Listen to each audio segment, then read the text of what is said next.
한동안 한 사람, 한 영혼에 대해서 설교를 했습니다. 물론 중간에 우리 교단이 선포한 태아 생명 존중 주일이 있었고요. 또 추수감사절을 맞아서 절기 설교를 하느라 끊어진 감이 없지 않지만 제가 설교 제목을 말씀드리면 아마 기억이 나시리라 생각이 됩니다. 처음 설교는 한 사람 오네시모를 위하여였습니다. 기억나세요? 한 사람 오네시모를 위하여. 빌레몬서 이야기죠. 로마 감옥에 갇혀있던 사도 바울이 도망친 노예, 그를 만나서 복음을 전합니다. 그리고 그를 위해서 무엇인가를 하고자 하죠. 그 노예의 주인인 빌레몬에게 개인적인 편지를 쓰게 되는데 그것이 빌레몬서입니다. 그 내용을 우리가 살폈었는데 오네시모를 향한 그 사랑 가득한 그 바울의 마음이 잘 나타나 있죠. 다음 설교는 한 영혼을 주목하였더니 였습니다. 한 영혼을 주목하였더니 성전 미문에 앉아서 구걸하던 거린, 그런 나면서부터 한 번도 걸어본 적이 없는 자였어요. 40년 동안 그렇죠. 그런데 베드로가 금과 은은 내게 없거니와 내게 있는 것을 너에게 주노니 나사렛 예수 그리스도 이름으로 일어나 걸으라 하면서 손을 잡아 끌었을 때 그가 일어났죠. 그리고 다리에 힘이 들어갔습니다. 팔목에도 힘이 들어갔고 한 번도 경험해보지 못했던 그 일을 합니다. 걷기도 하고 뛰기도 하고 성전 안으로 들어가는 것이죠.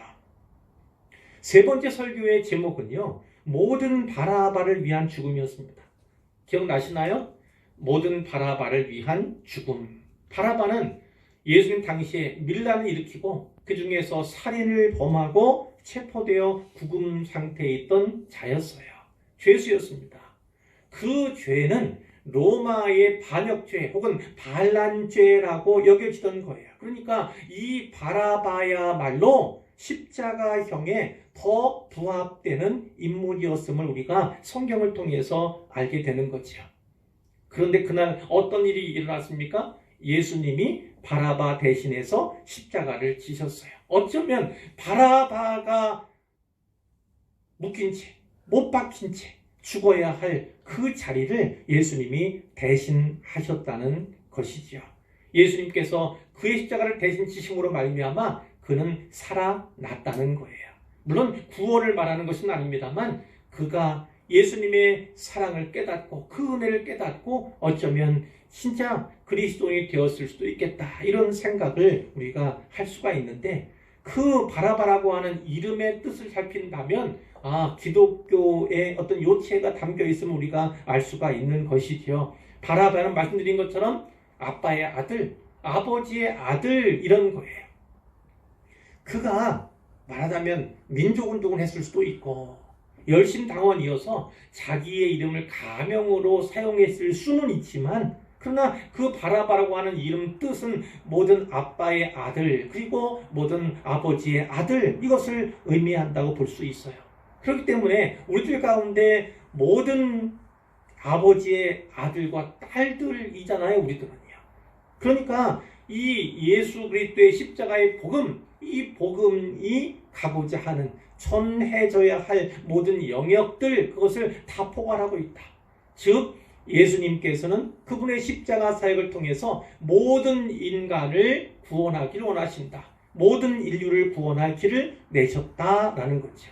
우리도 다 바라바였고 예수님은 모든 바라바를 위하여 죽으셨으며 곧 우리를 위하여 죽으셨다, 이렇게 제가 말씀을 전했습니다.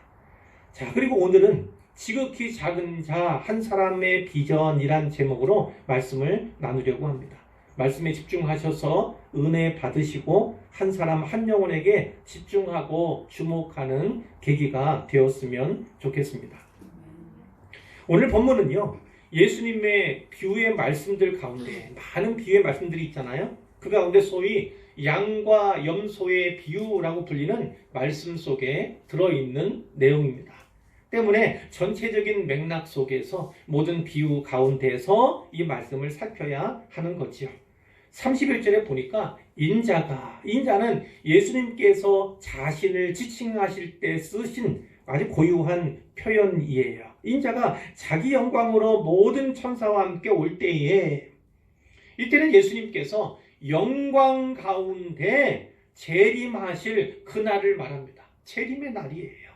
그날 예수님은 자기 영광의 보좌에 앉으실 것이다, 이렇게 말씀하시는 겁니다.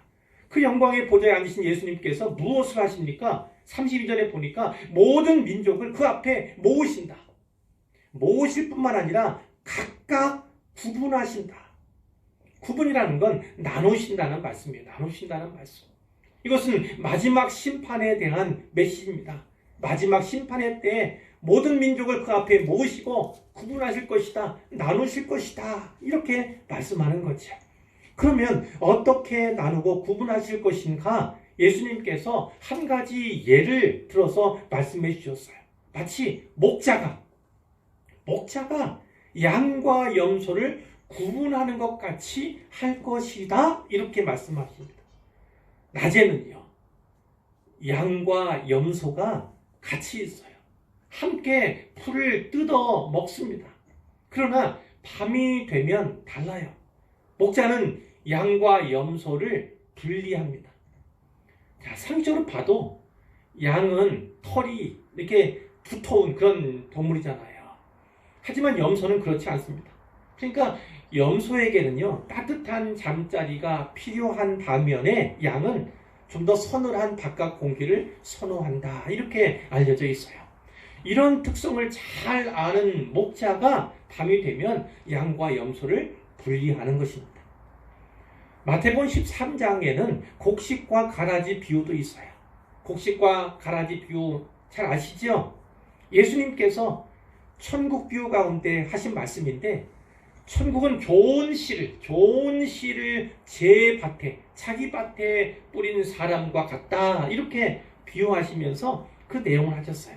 사람들이 잘 때에 원수가 와서 곡식 가운데 가라지를 덧뿌리고 갔다. 가라지를 뿌리고 간 거예요. 그런데 이제 곡식이 싹이 나기 시작합니다. 그리고 결실할 때가 가까워요. 이제 가을이 되는 거죠, 말하자면. 자, 그런데 이 곡식만 아니라 가라지가 함께 보이는 거예요. 그 주인의 종들이 주인에게 말합니다. 주여, 밭에 좋은 씨를 뿌리지 아니했습니까? 그런데 가라지가 어디서 생겼을까요? 이렇게 얘기를 하는 거예요. 근데 주인이 무엇이라 말합니까? 원수가 이렇게 하였구나. 종들이 말합니다. 그러면 우리가 가서 그 가라지 뽑기를 원하십니까? 우리가 그 가라지들을 다 뽑아버릴까요? 얘기하는 거예요. 주인이 뭐라고 하죠? 가만히 두어라 해요. 가만 두어라. 가라지를 뽑다가 곡식까지 뽑을까 염려가 된다, 이렇게 말을 하는 거죠. 둘 다 추수 때까지 함께 자라게 두라. 추수 때에 내가 추수꾼들에게 말하기를 가라지는 먼저 거두어 불사르게 단으로 묶고 곡식은 모아 내 곡간에 넣으라 할 것이다, 이렇게 이야기를 합니다. 곡식과 가라지는요, 함께 자랍니다. 추수 때까지는 함께 자라는 거예요. 그러나 추수 때가 되면 상황은 달라집니다. 곡식은 곡간에 거두어 드리게 되지만 가라지는 불에 태워지고 만다는 것이죠.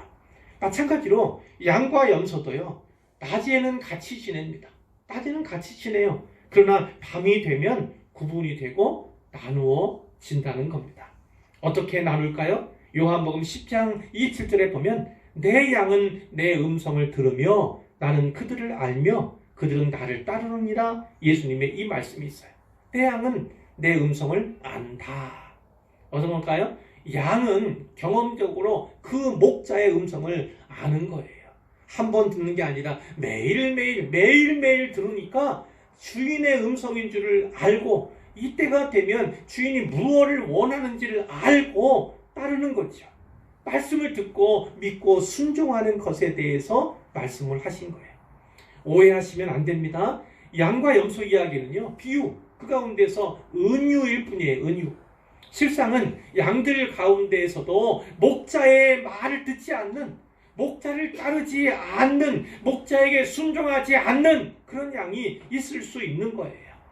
32절에 보면은 모든 민족을 그 앞에 모으고 각각 구분하리라 이렇게 말씀하셨는데, 실상은 그 민족 전체, 족속 전체 집단적으로가 아니라 그 가운데서 한 사람씩 차례대로 심판주로 오신 그 예수님 앞에 가게 된다는 것입니다.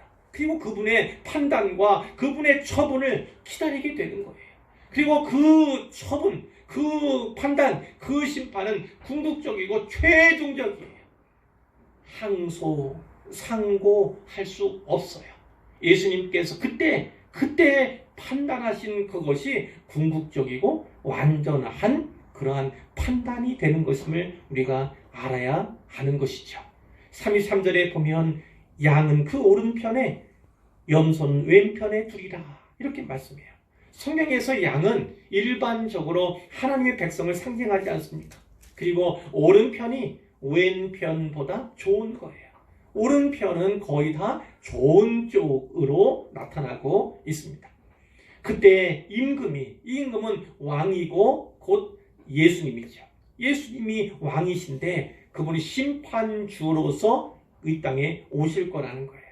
그 임금이 오른편에 있는 자들에게, 오른편은 복받은 자리잖아요. 내 아버지께 복받을 자들이요, 내 아버지께 복받을 자들이라고 그들을 지칭을 하고, 이것은 곧 하나님께서 창세 전에 택하신 자들임을, 택자임을 우리가 알 수 있죠. 37절에 보면 의인들이라고도 이들을 부르는 것을 보게 됩니다. 이들에게는 어떤 은혜가 있습니까? 나와 창세로부터 너희를 위하여 예비된 나라를 상속받으라. 이 말씀을 통해 볼 때 하나님의 유업이 이들에게 있다는 것입니다. 그 가운데 어떤 거예요? 나라를 상속받는 유업이에요. 나라를 상속받는 유업. 그 나라를 함께 다스리도록 하나님께서 우리에게 복 주신다는 것입니다. 누가복음 22장 28절 이하에서 예수님이 제 아들에게 이 말씀하셨어요. 내 아버지께서 나라를 내게 맡기신 것 같이 나도 너희에게 맡기겠다는 거예요. 무엇을요? 하나님 아버지가 예수님에게 맡긴 그 나라를 나도 너희에게 맡기겠다.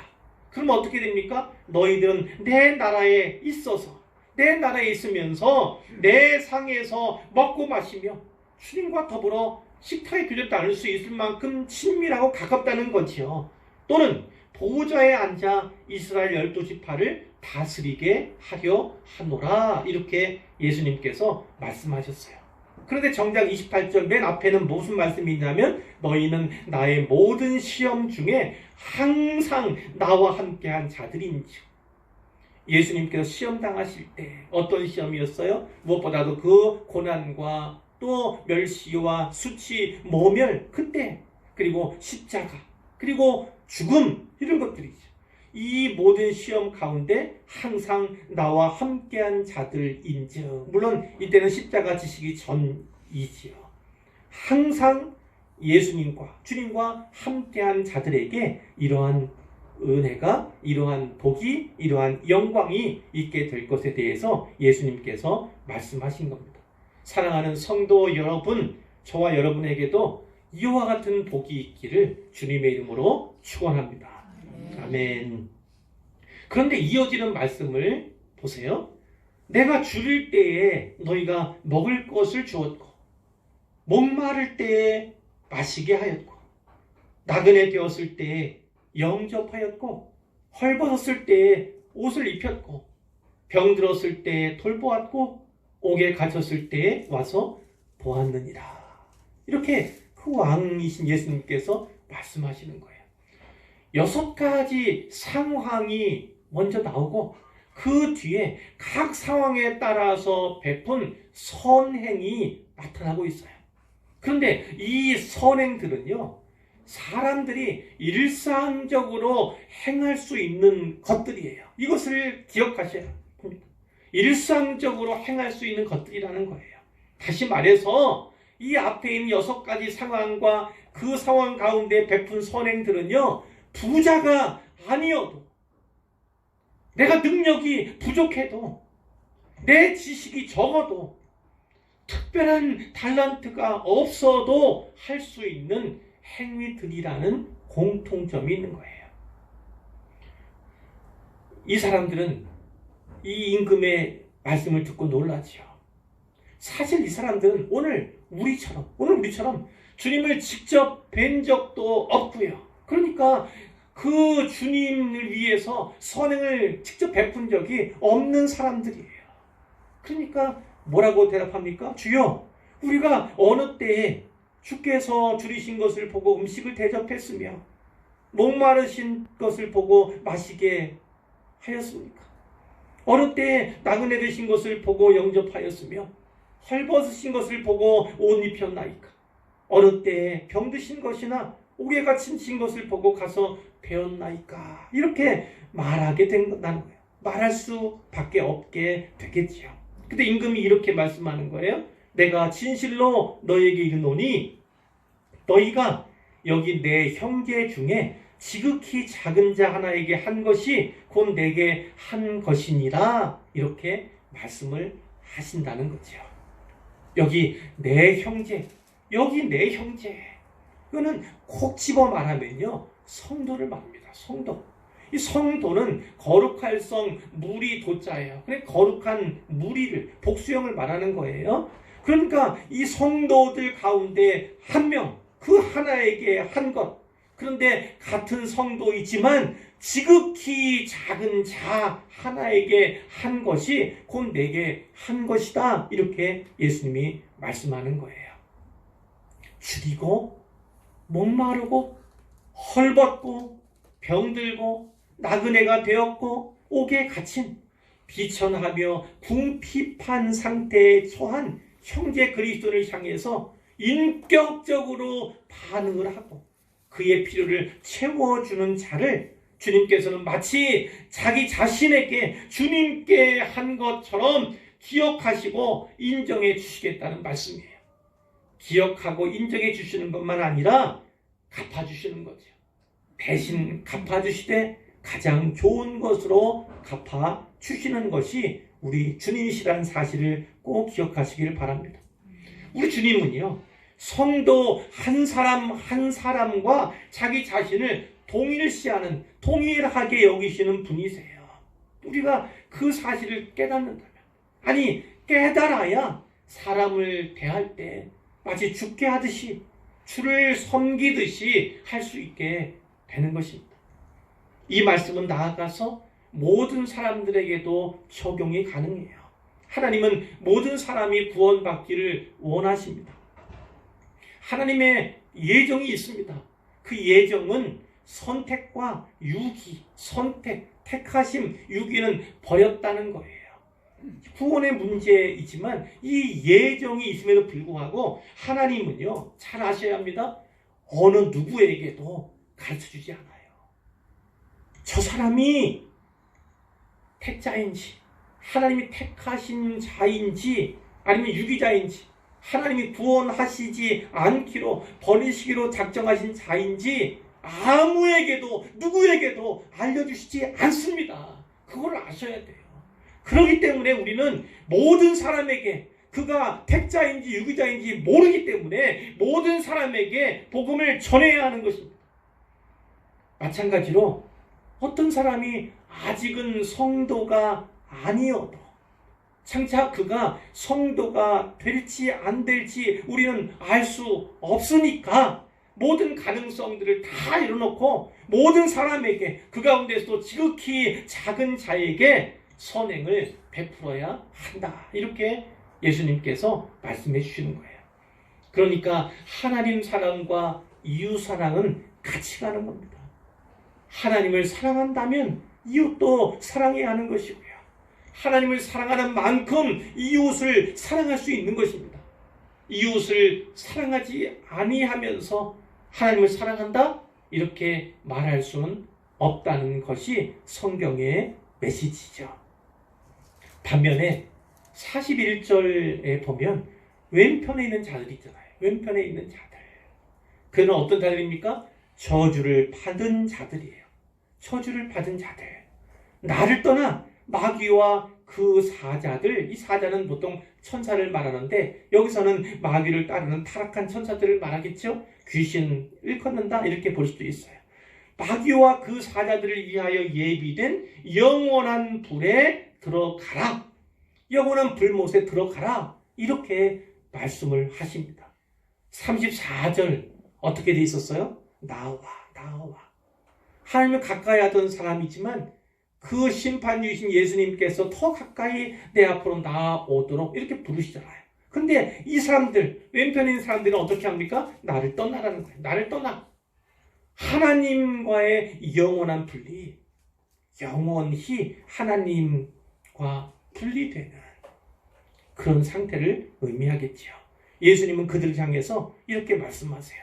내가 줄일 때에 너희가 먹을 것을 주지 아니하였고, 목마를 때에 마시게 하지 아니하였고, 나그네 되었을 때에 영접하지 아니하였고, 헐벗었을 때에 옷 입히지 아니하였고, 병들었을 때와 옥에 갇혔을 때에 돌보지 아니하였느니라. 이렇게 말씀을 하세요. 사랑하는 성도 여러분, 우리는 깨달아야만 합니다. 우리 주님은요, 우리가 행한 일을 기억하실 뿐만 아니라 행해야 할 때 하지 않은 것도 기억하시는 하나님이십니다. 4.14절에 그들도 대답을 해요. 주여, 우리가 어느 때 주께서 줄이신 것이나 목마르신 것이나 나그네 되신 것이나 헐벗으신 것이나 병드신 것이나 옥에 갇히신 것을 보고 공양하지 아니하였더이까. 이렇게 얘기를 하는 거죠.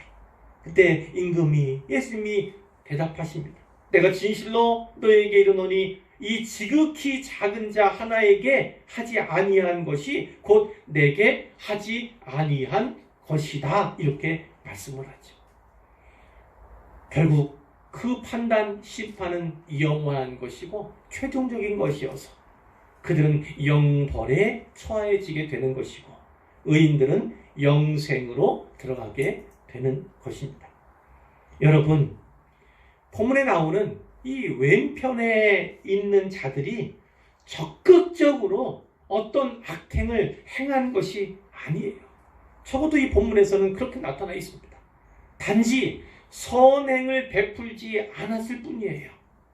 그럼에도 불구하고 이들은 꺼지지 않는 불못에 들어가게 됩니다. 왜 그럴까요? 누구든 믿음으로 구원받고 선행을 통해서 구원받는 것은 아니지만 구원받은 사람이라면 누구나 선행을 베풀어야 하기 때문입니다. 믿음이 있고 없고는요, 삶의 방식과 그 행위에서 분명히 나타난다, 드러난다. 이것을 꼭 마음에 새기시면 좋겠습니다. 야고보서 4장 17절에 이런 말씀이 있어요. 그러므로 사람이 선을 행할 줄 알고도 행하지 아니하면, 선을 행할 줄 알고도 선을 행하지 아니하면 뭐라고요? 죄니라. 죄. 그것이 죄다. 이렇게 말씀하는 거예요. 도움이 필요한 자에게 무관심하고 그에게 선행을 베풀지 아니하는 것은요, 그리스도께 불순종하는 것과 같은 죄를 범하는 것이다. 이렇게 성경이 말씀하고 있다는 거예요. 고린도서 5장 10절에 사도 바울이 이런 말을 했습니다. 우리가 담대하여 원하는 바는, 우리는 담대하게 이것을 원한다. 차라리 몸을 떠나 주와 함께 있는 그것이다. 차라리 이 땅이 아니라 빨리 천국 가서 주님과 함께 있고 싶다는 거예요. 그런즉 우리는 몸으로 있든지 떠나든지, 몸 안에 있는, 이 땅에 살아가 있는 때 있는지 아니면 죽어서 천국에 가게 될는지 주를 기쁘시게 하는 자가 되기를 힘써야 한다는 거예요. 주를 기쁘시게 하는 자가 되기를 힘써야 한다. 이는 우리가 다 반드시 그리스도의 심판대 앞에 나타나게 되어 각각 선악간에 그 몸으로 행한 것을 따라 받으려 합니다.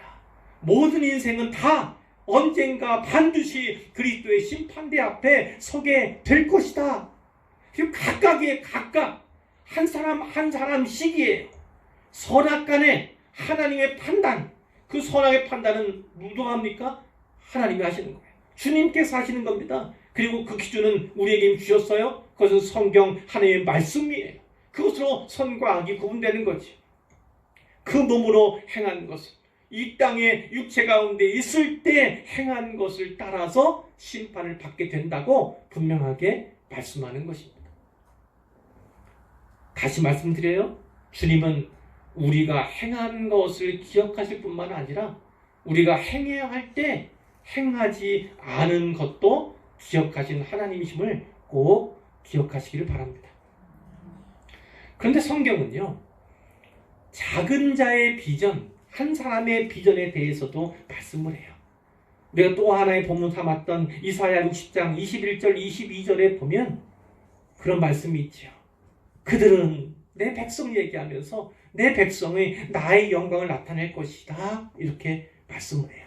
그러면서 어떤 말씀하시냐면 22절에 그 작은 자가 천명을 이루겠고, 그것이 바로 작은 자의 비전입니다. 작은 자 한 사람의 비전이에요. 작은 자가 천명을 이룰 것이다. 그리고 그 작은 자는 약한 자로도 나와요. 약한 자가 강국을 이룰 것이다. 때가 되면 나 여호와가 속히 이루리라.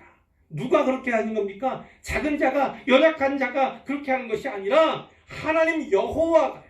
하나님 여호와가 그 작은 자를 사용하셔서 그로 하여금 천명이 되게 하겠다는 겁니다. 단지 천명뿐이겠습니까? 그 약한 자가 강국을 이룰수록 하나님의 강함을 그에게 주셔서 그가 그의 힘으로가 아니라, 그의 능력으로가 아니라, 그의 권능으로가 아니라 하나님 여호와의 권능으로 말미암아 강하게 강국을 이루게 하실 것이라고 분명히 말씀을 하시는 것이죠. 이것은 곧 신약 시대 교회를 향한 하나님의 비전이기도 합니다. 하나님께서는 바울이 여러 번 이야기한 것처럼 세상에서 제일 못나 보이고, 어쩌면 약해 보이고, 가진 것이 없고, 천해 보이고, 그래서 도무지 하나님을 기쁘시게 할 수 없고 하나님께서 사용하실 것 같지 않은 그 사람을 사용하셔서 하나님 나라를 위해 사용하셔서 일꾼이 되게 하신다. 그런 메시지가 성경에 많이 나오죠. 사람들의 생각, 세상의 가치관을 뛰어넘고 초월하는 것이 바로 하나님의 역사고 하나님의 생각임을 기억하시기를 바랍니다. 가장 작은 자, 지극히 작은 자, 이런 사람들은요, 사람들이 무시하는 존재들 아닙니까? 멸시받고 천대받는 그런 존재들 아닙니까? 갈릴리에서 고기잡이 하던 그 베드로를 세상 사람들이 많이 주목했겠습니까? 많은 귀신이 들렸던 그 막달라 마리아는 인간 취급이나 받았겠습니까?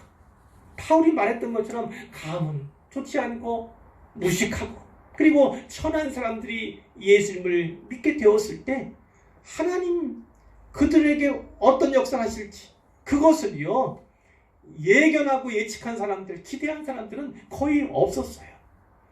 건축자들의 쓸모없다고 내다 버린 그것을 통해서 하나님이 성전의 머릿돌, 하나님 나라의 머릿돌로 삼는 것이 바로 하나가 천을 이루는, 작은 자가 천명을 이루는 그런 기적임을 우리가 기억해야 하는 것입니다.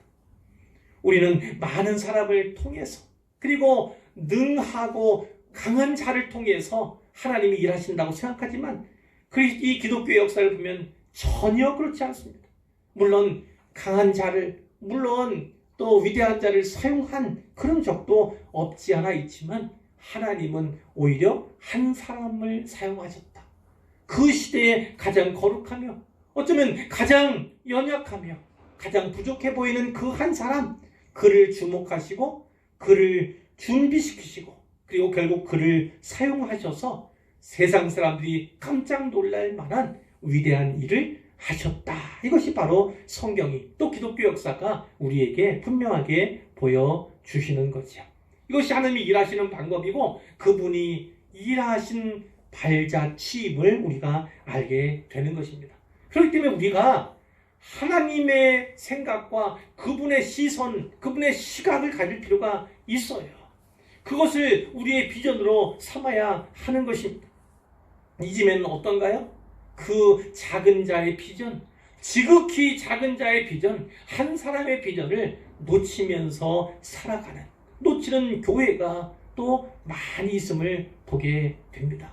그가 지극히 작은 자, 연약하고 부족하지만, 낮은 자이지만, 가난한 자이지만, 연약한 자이지만 그를 하나님께서 붙드시면, 하나님이 그를 사용하시면 그에게 풍성한 은혜를 주시고 성령의 충만을 그에게 허락해 주시면 그를 통해서 엄청난 역사가, 놀라운 역사가 나타나게 되는 것입니다.